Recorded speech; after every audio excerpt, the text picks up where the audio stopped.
విశ్వాసములో నుంచి జారిపోతున్న దినాలలో మనం ఉంటున్నాము కనుక మన విశ్వాసమును వృద్ధి పొందించుట కొరకై, విశ్వాసాభివృద్ధి చెందుట కొరకై దేవుని వాక్యమును మనము ఆత్మీయ మర్మములతో కొంత సమయము ధ్యానం చేసుకుందాం. యెషయా గ్రంథము 40వ అధ్యాయము 31వ వచనం నేను చదువుతాను, గమనించండి.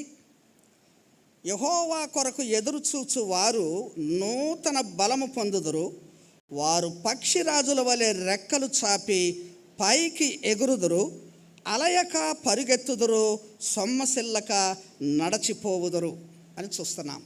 ఇక్కడ ఒక ప్రత్యేకమైన విశేషమైన మాట ఈ వాక్యంలో వ్రాయబడుతూ వచ్చింది.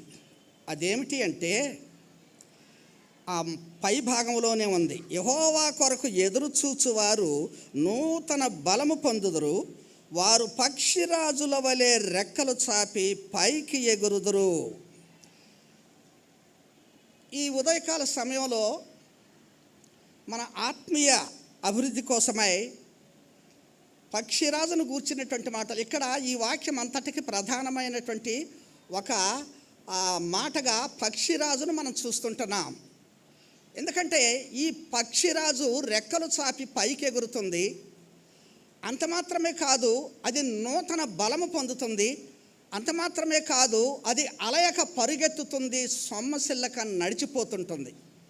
కనుక ఆత్మీయ జీవితంలో ఈ పక్షిరాజును గూర్చి మనం ధ్యానం చేసినప్పుడు మనము కూడా కొన్ని ఆత్మీయ సంగతులు నేర్చుకోవచ్చు. ఈ సమయమందు నేను ఆ విషయాలనే మీ ముందుకు తీసుకొని వస్తాను.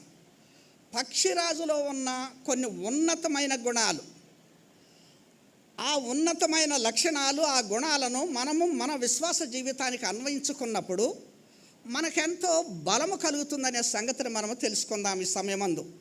కనుక పక్షిరాజు బైబిల్ గ్రంథంలో ఈ పక్షిరాజును బట్టి మనము ఎంతో గొప్పదైన ఆత్మీయ పాఠం నేర్చుకోవచ్చు. మన విశ్వాసాన్ని కూడా మనము బలము తెచ్చుకోవచ్చు. ఆ విధానములో ఈ సమయమందు ఈ పక్షిరాజు అంటే బైబిల్ గ్రంథంలో చెప్పబడిన ఈ పక్షిరాజులో ఉన్న కొన్ని ఉన్నతమైన గుణాలను మనము ధ్యానం చేసుకుందాం. 7 సంగతులు ఉన్నాయి. 7 సంగతులు అంటుంతో ఇది ఎంత దూరం పోతుందో అనుకోమాకండి.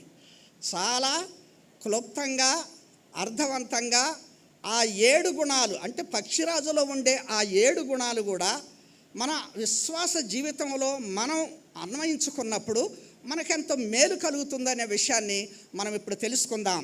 మొదటిగా పక్షిరాజులో ఉండేటువంటి ఆ ఉన్నతమైన గుణం ఏంటంటే పక్షిరాజు తన రెక్కలు చాపి పైకి ఎగురుతుంది. మనం అక్కడ చదివాం, యెషయా 40:31లో ఉన్న మాట అది. పక్షిరాజు తన రెక్కలు చాపి పైకి ఎగురుతుంది. ఈ పక్షిరాజు పక్షులన్నిటిలోకి కూడా ఒక ఉన్నతమైన గుణం కలిగి ఉన్నటువంటిది. ఇది మొదటిది. ఏంటంటే ఏ పక్షి కూడా దీనంత ఎత్తుగా ఎగరలేదు ఆకాశంలో. దాదాపుగా ఒక పక్షిరాజు 5,000 నుంచి 6,000 అడుగుల ఎత్తు వరకు ఎగురుతుంది. అది ఎంత ఎత్తుకు ఎగిరిన కొలది అదేం చేస్తుందంటే ఇతర పక్షులలాగా రెక్కలు టపటపా కొట్టుకుంటూ అది ప్రయాసతో కష్టంతో ఎగరటం కాదు, కానీ ఒక ఉన్నతమైన ఎత్తుకు వెళ్ళిన తర్వాత ఆ పక్షిరాజు తన రెక్కల్ని అలాగే చాచిపెట్టి ఉంచి అది ప్రశాంతంగా ఆకాశంలో ఎగురుతూ పోతూ ఉంటుంది. కొంతమంది గమనించే ఉండొచ్చు ఈ పక్షిరాజును గురించి. దాని యొక్క ఎలాంటి ఎత్తైన స్థాయిలో ఎగురుతుందో మనం చూస్తాం. అంటే ఈ పక్షిరాజు అది ఏం చేస్తుందంటే అది ఒక ఉన్నతమైనటువంటి స్థాయికి. దీనిని బట్టి మనం ఏమి నేర్చుకుంటాం విశ్వాస సంబంధమైన జీవితంలో? పక్షిరాజులాగా కూడా మనము ఒక ఉన్నతమైన ఆత్మీయ స్థాయిలో అప్పుడు మనం ఏమవుతామంటే లోకము యొక్క ఆకర్షణలకు అందని స్థాయిలో మనం జీవించగలుగుతాం. తద్వారా లోకాశలు కానీ లేదా శరీరాశలు కానీ మన ఇచ్చలు కోరికలు కానీ మనము కలిగి ఉండని వారముగా ఆ స్థాయిలో వెళ్ళిపోతూ ఉంటాం. కనుక మన విశ్వాస జీవితంలో ఈనాడు ఇదే మనం నేర్చుకోవాల్సిన వారంగా ఉంటున్నాం. పక్షిరాజు ఎంత ఎత్తుగా ఎదిగినా కూడా, ఎంత ఎత్తుగా ఎగిరినా కూడా అదేం చేస్తుందనంటే ఎవరికి ఏమాత్రము అది నష్టము కలిగించిన స్థాయికి వెళ్ళిపోయి తన యొక్క ఆనందాన్ని, తన స్థితిని అది ఎంజాయ్ చేస్తూ ఉంటుంది, అనుభవిస్తూ ఉంటుంది. ఈనాడు విశ్వాసులమైన మన జీవితాల్లో కూడా ప్రియులారా, మనము లోకము ఆకర్షించని స్థాయికి మనం ఉన్నతంగా ఉండాలి. మన ఆత్మీయ జీవితం ఉన్నతంగా ఉండాలి. అక్కడ ఏం జరుగుతుందనంటే, మనకు అలుపు సొలుపు లేని కనుక లోక సంబంధమైన, భూ సంబంధమైన జీవితంలో మనం ఏదైతే ఆశించి ప్రయాసపడుతూ ఉంటామో ఆ విషయాలలో కలిగే ఆ అలసట కానీ, ఆ ప్రయాస కానీ మనకు లేకుండా ఉంటుంది. అందుకనే మనము మన విశ్వాస జీవితానికి ఈ పక్షిరాజును గుర్తుగా పెట్టుకోవాలి. కనుక అది ఆ రీతిగా రెక్కలు చాపి పైకి ఎగిరేటువంటి అనుభవం. ఈనాడు విశ్వాస జీవితంలో మనం ఈ స్థాయికి వెళ్ళినప్పుడు ఏమవుతుందనంటే, భూమి మీద మనం కలిగి ఉండే ఆ దురాశ కానీ, ఆ ధనాపేక్ష కానీ, ఆ యొక్క అపవిత్రమైనటువంటి జీవితం కానీ దానిని విసర్జించడానికి మనకు శక్తి దొరుకుతుంది. అందుకనే బైబిల్ గ్రంథంలో ఒక మాట రాయబడింది, గమనించండి. కొలస్సీయులకు రాసిన పత్రిక 3వ అధ్యాయము మొదటి 3 వచనాలు గమనించండి. కొలస్సీయులకు రాసిన పత్రిక 3వ అధ్యాయము, మీరు క్రీస్తుతో కూడా లేపబడిన వారైతే పైనున్న వాటినే వెదకుడి, అక్కడ క్రీస్తు దేవుని కుడిపార్శ్వమున కూర్చుండి ఉన్నాడు. పైనున్న వాటి మీదనే కానీ భూ సంబంధమైన వాటి మీద మనస్సు పెట్టుకొనకుడి. ఎలయనగా మీరు మృతి పొందితిరి, మీ జీవము క్రీస్తుతో కూడా దేవుని యందు దాచబడి ఉన్నది. అలాగే 5వ వచనంలో అంటాడు, కావున భూమి మీదనున్న మీ అవయవములను అనగా జారత్వమును, అపవిత్రతను, కామాతురతను, దురాశను, విగ్రహారాధన అయిన ధనాపేక్షను చంపివేయుడి. భూమి మీద ఉన్న వాళ్ళ జీవితాల్లో ఇవి ఆకర్షిస్తూ ఉంటాయి. ఈ దురాశ, ఈ జారత్వము, ఈ కాముకత్వము, ఈ ధనాపేక్ష ఇవన్నీ కూడా ఆకర్షిస్తూ ఉంటాయి. వాటిని చంపివేయాలంటే మనం ఏం చేయాలా? మనము ఆత్మీయ జీవితంలో పక్షిరాజు వలె పైకి ఎగురుతూ ఇటువంటి శరీర సంబంధమైన కార్యములు మనలను ఆకర్షించలేని ఆ స్థాయిలో మనం జీవించినప్పుడు క్రైస్తవ జీవితంలో మనం ఎంతో విజయవంతంగా ముందుకు సాగగలుగుతాం. కనుక ప్రియమైనటువంటి వారలారా, ఈ సమయమందు పక్షిరాజులో ఉండే ఈ గుణాన్ని బట్టి మనం ఈ పాఠం నేర్చుకుందాం. ఆ రీతిగా మన జీవితాలలో ఇటువంటి ఆత్మీయ స్థితిని మనం కలిగి ఉండాలి. పక్షిరాజు ఎంతో ఉన్నతమైన స్థానాలలో దాని యొక్క నివాసాన్ని ఏర్పాటు చేసుకుంటుంది. ఉన్నతమైనటువంటి స్థాయిలో అది జీవిస్తూ ఉంటుంది.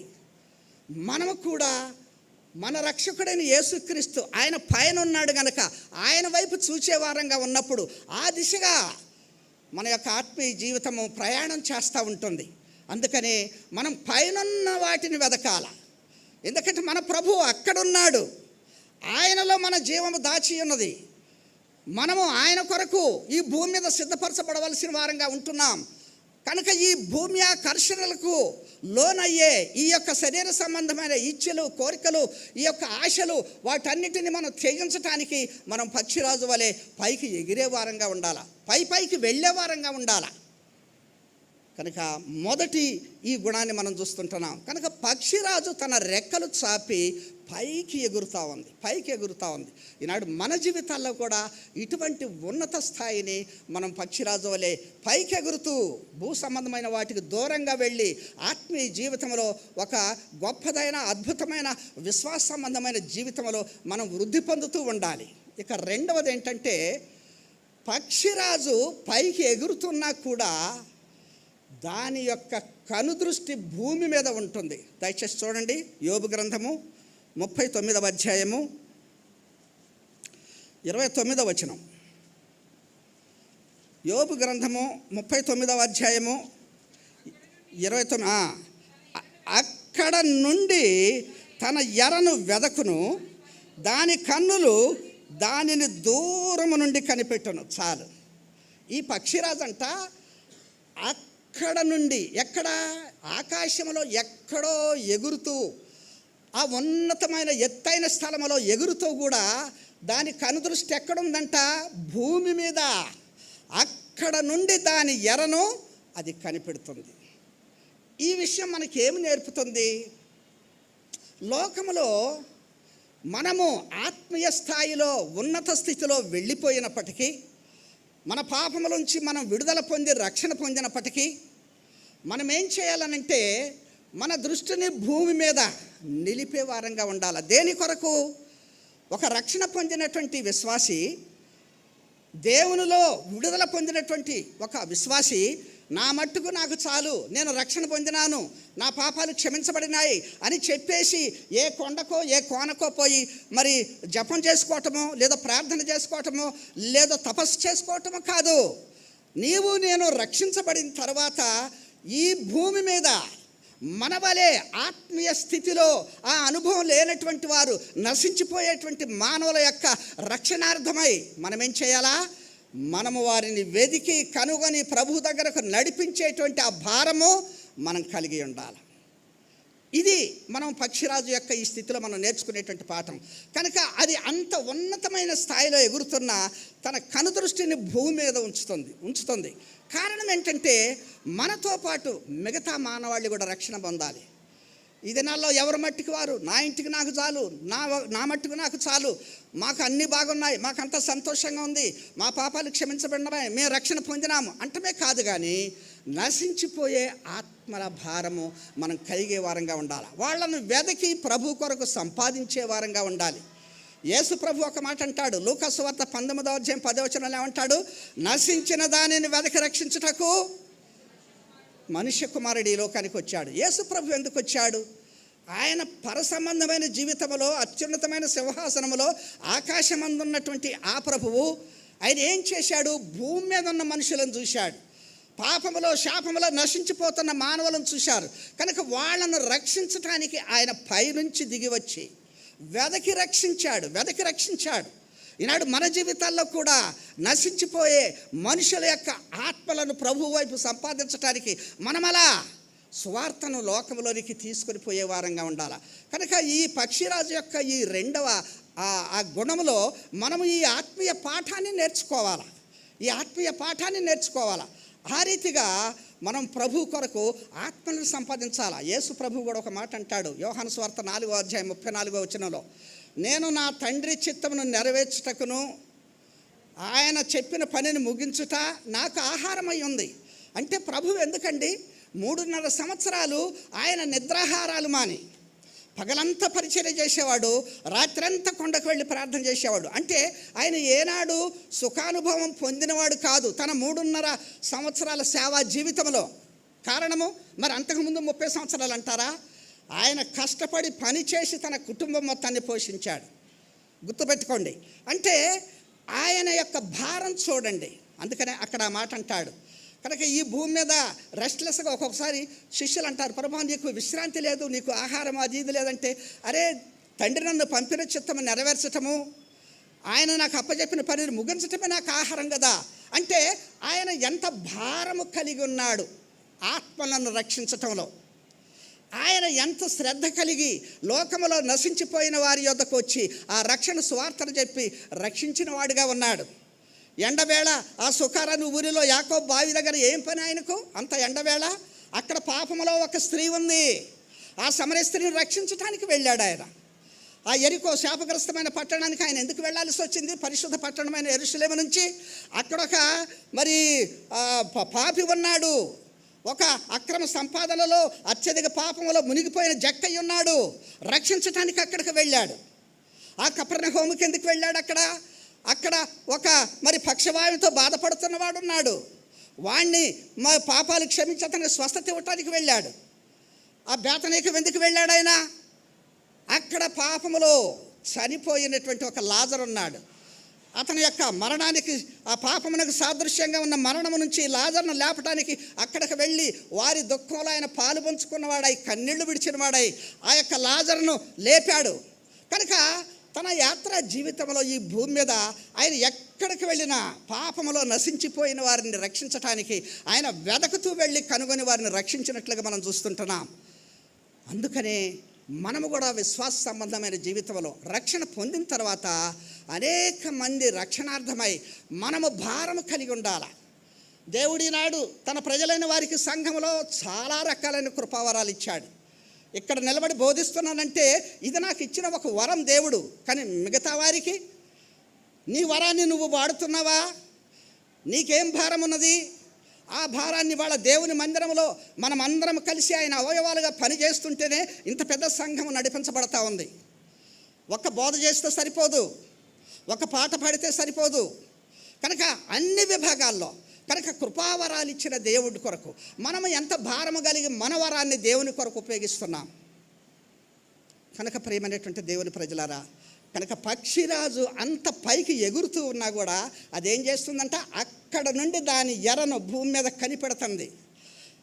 కనిపెట్టి ఆ ఎర దగ్గరకు వస్తుంది. అలాగే మనము ఆత్మీయంగా కూడా నశించిపోయే మనుషులను ఆత్మీయ ఉన్నత స్థాయిలో ఉండి కూడా మనము భారము కలిగిన వారమై వారి యొద్దకు వచ్చి సువార్త ద్వారా ప్రభు కొరకు వారిని మనం సంపాదించే వారంగా ఉండాలని దేవుని వాక్యం సెలవిస్తూ ఉంది. కనుక ఈ సత్యాన్ని మనము తెలుసుకుందాం. ఇకపోతే పక్షిరాజులో ఉన్నటువంటి మూడవ విషయము ఏమిటి అంటే, అది తన పిల్లల గూడును రేపుతుంది. దయచేసి చూడండి, ద్వితీయోపదేశ కాండము 32వ అధ్యాయము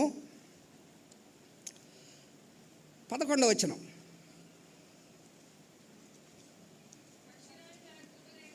పక్షిరాజు తన గూడు రేపి తన పిల్లల పైన అల్లాడుచు రెక్కలు చాపుకొని వాటిని పట్టుకొని తన రెక్కల మీద వాటిని పోయి. చూడండి, పక్షిరాజు తన పిల్లల గూడును రేపి. ఇది మనకి ఏమి బోధిస్తుంది? ఏమి బోధిస్తుందనంటే, మనము శ్రమానుభవం గుండా వెళ్ళినప్పుడు, మనము ఒక కష్టము శ్రమ అనేది మనము ఈ భూమి మీద మనం అనుభవిస్తున్నప్పుడు మన దేవుడు వాటిని ఆ విషయాల్లో మనను ఒట్టిగా విడిచిపెట్టి బాధపడనేడు మనకు సహాయం చేస్తాడనేటువంటి ఒక సత్యాన్ని తెలియజేస్తుంది. మరి పక్షిరాజు ఎందుకు పిల్లల గూడును రేపుతుంది? ఆ పిల్లలకి ఎలా ఉంటుంది చెప్పండి. అంటే పక్షిరాజు ఉద్దేశం ఏంటి? తన పిల్లలు ఎగరటం నేర్చుకోవాలి. తన పిల్లలు ఎదుగుతూ ఉన్నప్పుడు వాటికి వచ్చి ఆ సహజ గుణం త్వరగా డెవలప్ అవ్వాలి.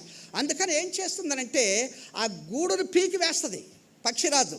ఆ గూడును రేపినప్పుడు అందులో గూట్లో పదిలంగా అప్పటి వరకు నోటితో అందిస్తూ ఆహారం అందిస్తూ చక్కగా సుఖంగా పోషిస్తున్న ఈ పిల్లలు ఏమనుకుంటాయంటే, ఒక్కసారి గూడు చెదిరేసరికి అవి కింద పడి పోతున్న పరిస్థితుల్లో భయంతో వాటి రెక్కల చాపి ఎగురుతూ మరి వాటిని సేవ్ చేసుకోవటానికి ప్రయత్నం చేస్తాయి. కానీ వాటికి శక్తి చాలదు కనుక పడిపోతూ ఉంటాయి, కింద పడిపోతూ ఉంటాయి. అప్పుడు ఏం చేస్తుందట పక్షిరాజు? అది రయ్యన మళ్ళా కిందకు వచ్చేసి తన రెక్కల చాపి పడిపోతున్న తన పిల్లల్ని రెక్కల మీద మోస్తూ ఉంటుంది. ఎంత అద్భుతమైనటువంటి సంగతి! పక్షిరాజులో ఈ లక్షణాన్ని మనం చూస్తున్నాం. ఈనాడు విశ్వాస సంబంధమైన జీవితంలో కూడా మన దేవుడు మనకు కొన్నిసార్లు శ్రమ కలిగిస్తాడు, ఇబ్బందులు కలిగిస్తాడు. వాటన్నిటిలో గుండా మనం వెళుతున్నప్పుడు మమ్మలను రక్షిస్తాడు, మాకు సహాయం చేస్తాడు, మమ్మలను ఆదుకుంటాడు అనే గ్రహింపును మనం కలిగి ఉండే వారంగా ఉండటానికి మనం ఆలోచన చేయాల్సిన వారంగా ఉంటున్నాం. కీర్తనకారుడు ఒక మాట అంటాడు, భక్తుడు ఎంత చూడండి, 119వ కీర్తన 71వ వచనం. 119వ కీర్తన 71వ వచనం. నేను నీ కట్టడలను నేర్చుకున్నట్లు శ్రమ నొంది ఉండుట నాకు మేలాయన. చాలు, మనం అలా చెప్పగలుగుతాం. ఒకవేళ ఆ పక్షి పిల్లలు అనుకోవచ్చు, ఇదేం పరిస్థితి, మా అమ్మ మమ్మల్ని ఎంత బాధ పెడుతుంది, అయ్యో అయ్యో మేము పడిపోతాం, మేము చచ్చిపోతాము అనేటువంటి భయం వాటిలో కలిగి ఉండవచ్చు. కానీ తల్లి ఉద్దేశం ఏంటంటే, తన పిల్లలు నేర్చుకోవాలా, తన పిల్లలు కొంత శ్రమపడి మరలా మమ్మల్ని ఆదుకునే మా తల్లి మాకుంటుందని గ్రహింపు వాటికి ఉండాలా. అలాగే విశ్వాస సంబంధమైన జీవితంలో కూడా మనం ఈ గ్రహింపుకి ఎప్పుడు వస్తాం? భక్తులైన దావీదు ఆ మాట అనగలుగుతున్నాడు. కనుక దేవా నీ కట్టడలను నేను నేర్చుకున్నట్లు శ్రమ నొంది ఉండుట నాకు మేలాయను. అంటే ఈ భూమి మీద మనకు వచ్చే శ్రమలు, కష్టాలు, వ్యాధులు ఇవన్నీ కూడా మనకు మేలే. కానీ ఈ విషయంలో 100కి 90 మందిని కూడా ఈ గ్రహింపు లేని వారంగా మనం ఉంటాం. నేనెంత భక్తి చేస్తున్నాను, నేనెంత విశ్వాసంతో ఉంటున్నాను, నాకు ఈ శ్రమ ఏంటి, నాకు ఈ వ్యాధి ఏంటి, ఈ కష్టం ఏంటి, నా కుటుంబంలో నాకు ఈ దుఃఖం ఏంటి అనే తాపత్రయంలో ఆ యొక్క ఆలోచనలోనే మనం పడిపోతుంటాము. కానీ వాటిలో మనకు మేలుంది, శ్రమ ఉందనే సంగతిని మనం గ్రహించలేము. కనుక పక్షిరాజు తన పిల్లల గూడును రేపి అవి పడుతున్నప్పుడు రెక్కల మీద వాటిని ఎలా మోస్తుందో, దేవుడు కూడా మన జీవితాలలో కొన్ని శ్రమలు, కష్టము, దుఃఖము అనుమతించినప్పుడు, వాటి గుండా వెళుతున్నప్పుడు ఆయన మనల్ని ఆదుకుంటాడు. ఖచ్చితంగా ఆయన మనకు సహాయం చేస్తాడు. ఆ నిరీక్షణను మనం పొందుకోవటానికే మన దేవుడు ఇటువంటి పనులు ఆయన అనుమతిస్తాడు. కనుక ఈ సత్యాన్ని మనం నేర్చుకోవాలి. అలాగే విశ్వాస సంబంధమైన జీవితంలో కూడా అనేక మారులు సుఖంగా సౌఖ్యంగా బ్రతికే మన జీవితాలకు ఈ యొక్క ఉపద్రవము, ఈ యొక్క శ్రమను, దుఃఖాలని అనుమతించి రేపే పరిస్థితి దేవుడు చేస్తాడు. దావీదు లాంటి అనుభవం మనకు రావాలనంటే అవి మనకు అవసరం. శోధనలు, శ్రమలు మనకు అవసరం విశ్వాసంలో మనం బలం పొందటానికి. అందుకనే బైబిల్ గ్రంథం ఎప్పుడు కూడా శ్రమలు లేకుండా, కష్టము లేకుండా మనం పరలోక రాజ్యము చేరము. కానీ ఈ దినాల్లో చాలామంది బోధకులు బయటకు వచ్చినప్పుడు ప్రత్యేకమైనటువంటి ఆ యొక్క మరి స్వస్థత మహోత్సవాలు కానీ, ఆ సభలు కానీ పెట్టినప్పుడు ఎక్కడా ఈ బోధ చేయరు. మీరు ఎప్పుడన్నా విన్నారేమో, వేలాది మంది జనం పోతుంటారు. ఎక్కడికి వచ్చి కూడా దేవుడు నీకు అది చేస్తాడు, ఇది చేస్తాడు, దా యేసు ప్రభు దగ్గరకు రా అని చెప్పటమే తప్పితే, దేవుడు ఇటువంటి ఉద్దేశం కలిగిన వాడు, ఈ గొప్ప దేవునిలో నువ్వు విశ్వాసం ఉంచితే నీకు వచ్చిన శ్రమ అయినా ఏదైనా తగిన సమయంలో తొలగిస్తాడు, కనుక శ్రమ పట్టు మనం నేర్చుకోవాలి అనే బోధ ఎవరు చేయరు. కనుక ప్రేమైనటువంటి వారలారా, పక్షిరాజు ఆ రీతిగా తన పిల్లలకు శ్రమ కలిగించి తనే ఆదుకుంటుంది. తద్వారా వాటికి ఒక నిరీక్షణ, పర్వాలేదు ఎంత శ్రమ కలిగినా మా తల్లి మమ్మల్ని ఆదుకునేటువంటి శక్తి కలిగింది. ఈనాడు విశ్వాస సంబంధమైన జీవితంలో కొన్నిసార్లు అయ్యో నేను పడిపోతున్నా, నేను అగాధంలోకి వెళ్ళిపోతున్నా, జారిపోతున్నా, ఈ బాధ, ఈ కష్టము, అయ్యో అయ్యో. కానీ అదే సమయంలో దేవుడు నిన్ను ఆదుకునేటువంటి వాడిగా ఉంటాడు. కనుక ప్రియమైనటువంటి దేవుని ప్రజలారా, పక్షిరాజులో ఉన్న ఈ యొక్క ఉన్నతమైన గుణాన్ని బట్టి మనం కూడా ఆత్మీయ జీవితంలో ఇటువంటి శ్రమలు, శోధనలు అనుమతించి విశ్వాసంలో మనం బలాభివృద్ధి చెందే వారంగా ఉండాలని దేవుని వాక్యం సెలవిస్తూ ఉంది. ఇకపోతే 4వ విషయం, పక్షిరాజులో ఉన్నటువంటి ఆ సుగుణం ఏంటంటే, పక్షిరాజు శత్రువుతో పోరాడుతుంది. గమనించండి. ఎందుకని? పక్షిరాజు ఉన్నతమైన స్థలాల్లో, ఆ యొక్క బండపేటులలో, పర్వతాల మీద హెచ్చైన స్థాయిలో తన గూడు నిర్మించుకొని ఉన్నప్పటికీ, పక్షిరాజు శత్రువు ఏంటో తెలుసా? పామే పక్షిరాజు శత్రువు. ఎక్కడైనా గమనించండి, ఎంత ఉన్నత స్థాయిలో గూడు పెట్టుకున్న పక్షిరాజు, ఈ పాము ఆ యొక్క ఉన్నత స్థాయికి కూడా ఎగబాకిపోయి ఆ పక్షి గూట్లో ఉన్న గుడ్లను తినటానికి కానీ, ఆ పక్షి పిల్లలను తినటానికి కానీ పాము ప్రయత్నం చేస్తూ ఉంటుంది. కనుక పక్షిరాజుకు శత్రువు పామే. ఈనాడు విశ్వాస సంబంధమైన జీవితంలో మనకు శత్రువు ఎవరు? సాతానే. కనుక ప్రియులారా, మరి సాతానును మనము ఎదిరించే స్థాయి మనకు ఉండాలి. పక్షిరాజు ఏం చేసిందో తెలుసా? అక్కడ వరకు వచ్చినటువంటి ఆ పామును అది వెంటాడి, దాన్ని వెంబడించి, దాన్ని పట్టుకొని ముక్కుతో కరిచి, అది ఇంకా ఎత్తైన స్థలంలోనికి వెళ్ళిపోయి ఎక్కడో ఒక పెద్ద బండ మీద దానిని వదిలేస్తుంది. పామును అది చచ్చిపోతుంది, దాని తల చితికిపోతుంది. ఆ రీతిగా శత్రువుతో పోరాడే నైజము పక్షిరాజుకుంది. ఇవాళ విశ్వాస సంబంధమైన జీవితంలో మనము కూడా మన ఎదిరించేటువంటి, మనల్ని ఎదిరించే సాతానుతో మనం పోరాడవలసిన వారంగా ఉంటున్నాం. దేవుని వాక్యం ఏం చెప్తుంది? యాకోబు పత్రిక 4వ అధ్యాయం 7వ వచనంలో, అపవాదిని ఎదిరించండి, వాడు మీ వద్ద నుంచి పారిపోతాడు. కనుక ప్రియమైనటువంటి వారలారా, ఈనాడు విశ్వాస సంబంధమైన జీవితంలో మనము కూడా సాతానుతో మనం ఎదిరించి పోరాడేటువంటి వారంగా ఉండాలి. పక్షిరాజు ఆ రీతిగా తన శత్రువుతో పోరాడుతుంది. ఎప్పుడైతే యేసు ప్రభువు ఆ యొక్క కల్వరి శిలువలో ఆయన మరణించాడో అప్పుడే సాతాను యొక్క తల చితికిపోయింది అనే సంగతిని చాలామంది మనం ఎరగని వారంగా ఉంటాం. రోమాపత్రిక 16వ అధ్యాయం 20వ వచనంలో మనం గమనించినప్పుడు అక్కడ ఆ మాట రాయబడుతూ వచ్చింది.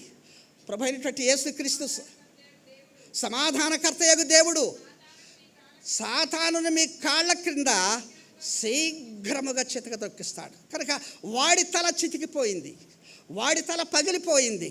ఎందుకనంటే ఆయన సిలువలో మరణమే వాడికి మరణం తీసుకొని వచ్చింది, వాడికి నాశనం తీసుకొని వచ్చింది. అలాగా ఈనాడు మన జీవితాల్లో మనము సాతానుని ఎదిరించి పోరాడే వారంగా ఉండాలి. ఎందుకని లోకములో ఉన్నవానికంటే కూడా, మీరు 1 యోహాను పత్రిక 4వ అధ్యాయం 4వ వచనంలో మనం చదివినప్పుడు అక్కడ రాయబడిన మాట ఏమిటంటే, లోకములో ఉన్నవానికంటే మనలో ఉన్నవాడు గొప్పవాడు, బలమైన వాడు. లోకములో సాతానుడు ఉన్నాడు, మనం లోకములో ఉన్నాము, కానీ మనము భయపడవద్దు. ఎందుకని మనలో ఉన్నవాడు ఆ ప్రభు గొప్పవాడు, వాని తల చితక తొక్కిస్తాడు. కనుక పక్షిరాజు ఎలాగైతే ఆ యొక్క శత్రువైన పామును ఎదిరించి దానిని తల చితక కొడుతుందో, తనను తాను కాపాడుకుంటుందో, ఈనాడు విశ్వాస సంబంధమైన జీవితంలో మనము కూడా మన శత్రువైన సాతానుని ఎదిరించాలి. ముందు ఎదిరిస్తే కదా వాడు పారిపోయేది. కానీ అనేక మార్లు ఆ ఎదిరించే ధైర్యం లేక, శక్తి లేక, వాడికి భయపడ్డప్పుడు వాడు పదే పదే మీదకు వస్తూ ఉంటాడు, పదే పదే మీదకు వస్తూ ఉంటాడు, నష్టం కలిగిస్తూ ఉంటాడు. గమనించుదాం ఈ విషయాన్ని. ఎప్పుడైనా చూడండి, మనం దారిని పోతున్నప్పుడు ఒక కుక్క భౌమని ఉందనుకో, మనం చూసి మనకు భయం వేసి ఒక అడుగు వెనక్కేసి ఆ నడకని ఇంకొంచెం స్పీడ్ పెంచామనుకోండి భయంతో, అది ఏం చేస్తుంది తెలుసా? ఆహా, వీడు నాకు భయపడ్డాడు కనుకని పరిగెత్తుకుంటూ వస్తుంది, మన మీదకి పరిగెత్తుకుంటూ వస్తుంది. కానీ ఒక్కసారి వెనక్కి తిరిగి అలా నిలబడి ఆగు, అది అక్కడే ఆగుతుంది. ఎందుకని మనం ఎదిరిస్తున్నామనేది దానికి అర్థమైపోయింది. నాకు భయపట్టలేదనుకుంటుంది, అప్పుడు తోక ముడిచి వెనక్కి వెళ్ళిపోతుంది. అలాగే సాతాను కూడా మనం భయపడుతున్నప్పుడు వాడు మనల్ని వేటాడినట్లుగా పరుగులు దించుతాడు, కానీ వాడిని మనం ఎదిరిస్తే పారిపోతాడు. ఇదే సూత్రం. కనుక భక్తుడైనటువంటి యాకోబు ఈ మాట విశ్వాసుల కొరకు రాసించాడు. అపవాదిని ఎదిరించండి, వాడు మీ యొద్ద నుంచి పారిపోతాడంతే, పారిపోతాడు. కనుక పక్షిరాజు అలా చేస్తుంది, తన శత్రువుతో పోరాడుతుంది, ఎదిరిస్తుంది, వాడిని చితకదొక్కుతుంది. ఈనాడు ఈ పాఠము మన జీవితాల్లో మనం పక్షిరాజు యొక్క ఉన్నతమైన గుణం నుంచి నేర్చుకునే వారంగా ఉంటున్నాం. ఆ రీతిగా చేస్తుంది. ఇకపోతే 5వ సంగతి పక్షిరాజులో ఉన్నది ఏమిటంటే, పక్షిరాజు తన బలమును నూతనపరుచుకుంటుంది. గమనించండి, పక్షిరాజు తన బలమును నూతనపరుచుకుంటుంది. సాధారణంగా పక్షిరాజు 70 నుంచి 80 సంవత్సరాల వరకు బ్రతుకుతుంది. గమనించండి, అటువంటి పరిస్థితుల్లో కూడా దాని వయోభారము ఎక్కువైనప్పుడు, అది వృద్ధాప్యానికి వచ్చినప్పుడు, దాని శక్తి సన్నగిల్లి అది ఎగరలేని స్థితిలో వచ్చినప్పుడు, దాని రెక్కలు బలహీనమైనప్పుడు అది ఏం చేస్తుందనంటే, ఒక కొండ ప్రదేశానికి వెళ్ళి కొండ మీద అది ఏకాంతంగా కదలకుండా అలాగే ఉంటుంది కొన్ని దినాల పాటు. ఇది లక్షణం, పక్షిరాజులో ఉన్న లక్షణం ఇది. గమనించండి. కనుక అలా ఉన్నప్పుడు దాని రెక్కలు, దాని ఈకలు అన్నీ ఊడిపోయేంత వరకు కూడా వేదన పడుతుంది. మొత్తం ఊడిపోతాయి రెక్కలు. దానికి ఉన్నటువంటి గోళ్ళు బలహీనమైపోతాయి. దానికి ఉన్న ముక్కు మొద్దుబారిపోతుంది. అప్పుడు అది ఏం చేస్తుందంటే, ఆ ముక్కుని ఆ కొండకేసి రుద్దుతుంది. ఎంతగా రుద్దుతుందంటే, అంత బాధ కలిగినా సరే రుద్దుతుంది. ఇది మనకు ఆశ్చర్యం వేస్తుంది దానిలో ఉన్న ఈ లక్షణం. వీటిని కొన్ని సహజ సిద్ధ గుణాలు అంటారు, ఇన్స్టింక్ట్ క్యారెక్టర్స్ అంటారు వీటిని. ఎందుకంటే ప్రతి జీవికి దేవుడు ఒక ఇన్స్టింక్ట్ క్యారెక్టర్, ఒక సహజ సిద్ధమైన గుణాన్ని పెడతాడు.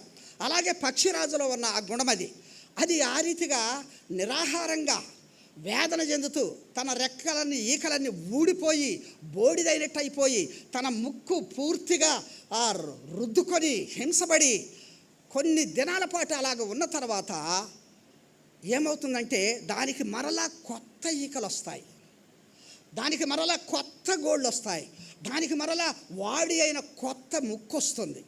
అలా బలము పొందిన తర్వాత, తన శక్తి సంపాదించుకున్న తర్వాత తిరిగి మరలా అదేం చేస్తుందంటే ఆకాశంలో ఎగురుతూ సంచారం చేస్తుంది.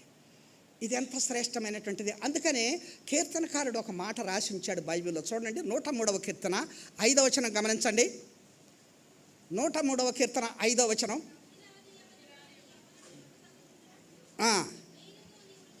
పక్షిరాజు యవ్వనము వలె నీ యవ్వనము క్రొత్తదగుచుండునట్లు ఆయన మేలుతో నీ హృదయమును తృప్తిపరచుచున్నాడు. ఆ మాట రాశాడు చూడండి. పక్షిరాజు యవ్వనము అది నూతన పరచబడినట్లు. ఎందుకంటే పక్షిరాజు తన యవ్వనాన్ని మరలా తిరిగి తెచ్చుకుంటుంది, మరలా నూతన బలము పొందుతుంది. అందుకనే కీర్తనకారుడు ఆ మాట అక్కడ బైబిల్లో వ్రాసించినాడు. ఇవాళ ఇది మనకేం నేర్పిస్తుంది ఈ పాఠము అంటే, మనము కూడా విశ్వాస సంబంధమైన జీవితంలో ఆత్మీయంగా దిగజారిపోయినప్పుడు, ఆత్మీయ శక్తి సన్నగిల్లిపోయినప్పుడు మనం ఏం చేయాలా? ప్రభు సన్నిధిలో మోకరించి ప్రార్థనా జీవితంలో కొనసాగి ప్రభు దగ్గర గోజాడి మన ఆత్మ మరల బలము పొందుకునేంత వరకు, ఆ శక్తిని మనం తిరిగి పొందుకునేంత వరకు ప్రభు సన్నిధిలో మనం కనిపెట్టే వారంగా ఉండాలి. ఇది విశ్వాస సంబంధమైన జీవితానికి ఎంత అవసరం. కొన్నిసార్లు మనకున్న భూ సంబంధమైన పరిస్థితుల్లో మనకు కలిగే ఇబ్బందుల వలన మనలను నిరాశ ఆవరిస్తుంది, నిస్పృహ ఆవరిస్తుంది, తద్వారా ఒక శక్తిహీనత మనలో ప్రవేశిస్తుంది. అప్పుడు ఆ నిర్లిప్తతలో ఏం భక్తి చేస్తాం, ఈ సమస్యలు, ఈ ఇబ్బందులు, ఈ వ్యాధి, ఈ ఇక్కట్లు ఏంటి అనేటువంటి నిరుత్సాహ పరిస్థితులకు వెళ్ళినప్పుడు పక్షిరాజులాగా మనము ఒక కఠోరమైనటువంటి ఆ యొక్క నిర్ణయంతో దేవుని సన్నిధిలో ప్రార్థించే వారంగా, మనం కనిపెట్టుకునే వారంగా ఉన్నప్పుడు దేవుడు మన బలాన్ని నూతనపరుస్తాడు. కనుక పక్షిరాజు తన బలమును నూతనపరుచుకున్నట్లుగా దేవుడు మనకు ఆ బలమిస్తాడు. అప్పుడు మనము అలయక పరిగెత్తుతూ మరలా సొమ్మసిల్లక నడిచిపోగలుగుతాం. కనుక ప్రియమైనటువంటి వారలారా, పక్షిరాజులో ఉన్న ఈ శ్రేష్టమైన సుగుణాన్ని మనం గమనిస్తున్నామా? కనుక ఆ రీతిగా పక్షిరాజు దాని బలాన్ని నూతనపరుచుకుంటుంది అనే విషయాన్ని మనం ఎరుగుతుంటున్నాం. ఇకపోతే 6వ సంగతి ఏమిటో తెలుసా? పక్షిరాజు తుఫానులలో సహితము ఎగరటానికి ఇష్టపడుతుంది. మిగతా పక్షులైతే ఏదన్నా తుఫాను వచ్చినప్పుడు, గాలివానలు వచ్చినప్పుడు సైలెంట్గా ఉంటాయి. పక్షిరాజు అలా కాదు. పక్షిరాజు తుఫానులలో సహితము ఎగురుటకు ఇష్టపడును. ఇది 6వ లక్షణంగా మనం గమనిస్తాం. మీరు ఎప్పుడైనా గమనించండి, కొన్నిసార్లు భారీ వర్షం వస్తున్నప్పుడు, మరి గాలి దుమారం లేస్తున్నప్పుడు, తుఫాను సైక్లోన్ సాగుతున్నప్పుడు కూడా ఆకాశంలో పక్షిరాజు ఎగరటం మనం చూస్తాం. ఎందుకంటే దానికి ఇష్టము. ఈనాడు విశ్వాస జీవితంలో మనం నేర్చుకునే పాఠం ఏంటి? అనేకమైన కఠోరమైన నిందలు కానీ, అవమానాలు కానీ, వేధింపులు కానీ మనకు విశ్వాస జీవితంలో సంభవించినప్పుడు మనము ఎగురుతూనే ఉండాలి. మన విశ్వాస జీవితాన్ని కొనసాగిస్తూనే ఉండాలి. పక్షిరాజు అలా చేస్తూ ఉంటుంది. కనుక ఆ తుఫానులో, ఆ జడివానల్లో తనను ఏమి చేయవలే అనేటువంటి పరిస్థితుల్లో ఎదిరించి చేపలాగా ఎదిరిది అది దాని యొక్క యాత్రను కొనసాగిస్తుంది. ఇవాళ మనం కూడా విశ్వాస సంబంధమైన జీవితంలో, అందుకని యేసు ప్రభు ఒక మాట అంటాడు చూడండి, మత్తయి సువార్త 5వ అధ్యాయము 11-12 వచనాలు. సమయం అయిపోయింది. మత్తయి సువార్త 5వ అధ్యాయము 11-12 వచనాలు. నా నిమిత్తము జనులు మిమ్మును నిందించి, హింసించి, మీ మీద అబద్ధముగా చెడ్డ మాటలెల్లా పలుకున్నప్పుడు మీరు ధన్యులు, మీరు సంతోషించి ఆనందించండి, పరలోకమందు మీ ఫలం అధికమగును. చాలు. ఇలాగన వారు మీకు పూర్వమందు ఉండిన ప్రవక్తల్లో కూడా చేశారు. కనుక ప్రభు అంటున్నాడు, జనులు మిమ్మల్ని నిందించి, హింసించి, మీ మీద చెడ్డ మాటలెల్లా పలికినప్పుడు, ఇవేంటి? మనకు ఒక తుఫాను, ఇది మనకు ఒక అలజడి. లోకంలో ఇటువంటి ఎదిరింపులు, సాధింపులు, నిందలు, అవమానాలు కలిగినప్పుడు మనం ఏం చేయాలా? సంతోషించి ప్రభువులో విశ్వాసంలో కొనసాగితే దేవుడు మనకు సహాయం చేస్తాడు. కనుక పక్షిరాజు తుఫానుల్లో కూడా ఎగరటానికి ఇష్టపడిన ఈ లక్షణము మనము కూడా విశ్వాస సంబంధమైన జీవితంలో ఇటువంటి ఎదిరింపులు, శ్రమలు, కష్టాలను ఎదిరించి మనము సాగిపోయే వారంగా ఉండాలనే పాఠాన్ని నేర్చుకుంటున్నాం. కనుక ఇది విశ్వాస సంబంధానికి మనకు ఎంతో అవసరమైనటువంటిది. కనుక ప్రియమైనటువంటి వారలారా, ఈనాడు చూడండి ఎంత ఉన్నతమైనటువంటి సుగుణాలు కలిగిన ఈ పక్షిరాజును మనం చూస్తుంటున్నాం. కనుక ఇది 6వ సంగతిగా మనం చూసాం. చివరిగా 7వ సంగతి ఏమిటంటే, పక్షిరాజు అది అపవిత్రమైన పక్షుల జాబితాలో ఉన్నది. గమనించండి. చూడండి, ద్వితీయోపదేశ కాండము 14వ అధ్యాయం 12వ వచనం. ద్వితీయోపదేశ కాండము 14వ అధ్యాయము 12వ వచనం. ఇక్కడ 11-20 కలిసి నేను చదువుతాను, గమనించండి. పవిత్రమైన ప్రతి పక్షిని మీరు తినవచ్చును, మీరు తినరానివి ఏవనగా పక్షిరాజు మొట్టమొదటి పేరే పక్షిరాజు. అపవిత్రమైన పక్షుల జాబితాలో ఉన్న పక్షిరాజు. ఇదేమిటి? ఇన్ని ఉన్నతమైన గుణాలు కలిగిన పక్షిరాజు ఒక అపవిత్రమైన పక్షుల జాబితాలో ఉండటం ఏంటి? దీనివల్ల మనం ఏమి నేర్చుకుంటున్నాం ఆత్మీయ పాఠము అంటే, కేవలము మనం జన్మతః పాపులము, మనము పుట్టుకతో పాపులము, మనము అపవిత్రమైనటువంటి వారము. కానీ ప్రభు అయిన యేసుక్రీస్తు రక్తము ద్వారా మనము కడుగబడి పరిశుద్ధపరచబడ్డాము, పవిత్రులమైనాము, పరిశుద్ధులమైనాము. కనుక లోకములో ఇవాళ మనము నీతిమంతులంగా పరిశుద్ధులంగా పిలువబడుతున్నామంటే అది దేవుని కృప. దేవుని కృప. నీ నా భక్తి కాదు, నీ నా గొప్ప కార్యాలు కావు. ఈ గ్రహింపు మనకు అవసరమై ఉన్నది. కనుక మనము ఆ రీతిగా ఈ లోకంలో మన యొక్క జీవిత స్థితిని మనం ఎరుగుతూ వచ్చినప్పుడు దేవుడు మనలను గొప్పగా, విజయవంతంగా, జయశీలురంగా సాగిపోవటానికి మనకు సహాయపడతా వస్తాడు. కనుక చూసారా, ఇంతటి ఘన లక్షణాలు కలిగిన పక్షిరాజు చివరకు అది అపవిత్రమైన పక్షుల జాబితాలో ఉంటుంది. ఈనాడు మనము కూడా విశ్వాసలంగా పరిశుద్ధులంగా పిలువబడినప్పటికీ మనమందరము ఒకప్పుడు పాపులమే. నేను పాపినే, కానీ యేసు ప్రభు రక్తం వలన నేను ఇప్పుడు పరిశుద్ధుడను అని చెప్పగలగాలి. ఈ పాఠము నేర్చుకోవటానికే, ఈ సత్యము గ్రహించటానికే ఆ పక్షిరాజు అపవిత్ర పక్షుల జాబితాలో చేర్చబడటం మనం చూస్తుంటున్నాం. కనుక ప్రియమైనటువంటి వారలారా, ఈ ఉదయకాల సమయంలో ఈ ఆత్మీయమైన సంగతులను మనం గమనించినప్పుడు, గ్రహింపులను తెచ్చుకున్నప్పుడు మన విశ్వాసం ఎంతో వృద్ధి పొందుతుంది, మనం ఎంతో బలము పొందుతాం. ఈ సత్యాలు మనం తెలుసుకుందామా? కనుక పక్షిరాజు వలె రెక్కలు చాపి పైకెగిరి మనము అలయక పరిగెత్తుతూ సొమ్మచల్లక నడిచిపోగలుగుతాం. అటువంటి ఆత్మీయ స్థాయిని మనము కలిగి ఉండే వారంగా ఉండాలి. ఇప్పుడు ఒక్కసారి నేను ఈ 7 విషయాలను మీకు క్లుప్తమైన రీతిలో ఒకే ఒక అర నిమిషంలో చెప్తాను. మొదటి లక్షణం ఏంటి? పక్షిరాజు రెక్కలు చాపి పైకి ఎగురుతుంది. అంటే మన ఆత్మీయ జీవితంలో మనము పాపము అంటని స్థాయిలో, ఉన్నతమైన జీవితంలో లోకము యొక్క ఆకర్షణలకు, పాపానికి దూరంగా మనం జీవించే వారంగా ఉండాలని తెలియజేస్తూ ఉంది. రెండవదేంటి? పక్షిరాజు పైన ఎగురుతున్నా కూడా దాని కనుదృష్టి భూమి మీద ఉంటుంది. అంటే లోకంలో మనము ఒక నీతిమంతమైన జీవితంలో రక్షణ పొందిన వారంగా ఉన్నప్పటికీ భూమి మీద నశించిపోయే మానవాళి రక్షణ కొరకు ఆయన సువార్తను మనము చాటించే భారము కలిగి ఉండాలని తెలియజేస్తూ ఉంది. మూడవ లక్షణం ఏంటి? పక్షిరాజు తన పిల్లల గూడును రేపుతుంది. అంటే ఆ యొక్క విశ్వాస సంబంధమైన జీవితంలో దేవుడు మనకు అనుమతించే ఆ శ్రమలు, ఆ కష్టాలు, భారాలు అవి మన మేలు కొరకే అనే గ్రహింపులోనికి మనం రావాలని మనం తెలుసుకోవాలి. ఇక 4వ సంగతి ఏమిటంటే, పక్షిరాజు తాను శత్రువుతో పోరాడుతుంది. కనుక మనము కూడా ఈ భూ సంబంధమైన జీవితంలో మన శత్రువైన సాతాను ఎదిరించి మనము వానితో పోరాడాల్సిన వారంగా ఉంటున్నాం. ఇక 5వ సంగతి ఏంటంటే, పక్షిరాజు నూతన బలమును పొందుతుంది. ఆ రీతిగా మనము కూడా మన విశ్వాస జీవితంలో మనము జారిపోయినప్పుడు, పడిపోయినప్పుడు మనము నిరాశ నిస్పృహల గుండా వెళ్లకుండా ప్రభువు దగ్గర, ప్రభు సన్నిధిలో కనిపెట్టి ప్రార్థించి తిరిగి బలాన్ని పొందుకొని మనము కొనసాగాలని దేవుని వాక్యం సెలవిస్తూ ఉంది. ఇక 6వదిగా పక్షిరాజు తుఫానుల్లో ఎగరటానికి ఇష్టపడుతుంది. అంటే విశ్వాస సంబంధమైన జీవితంలో మనకు కలిగే నిందలు, శ్రమలు వీటన్నిటిని కూడా తట్టుకొని కూడా మనము ముందుకు సాగాలని దేవుని వాక్యం సెలవిస్తూ ఉంది. చివరిగా 7వదిగా పక్షిరాజు అపవిత్రమైన పక్షుల జాబితాలో ఉంది.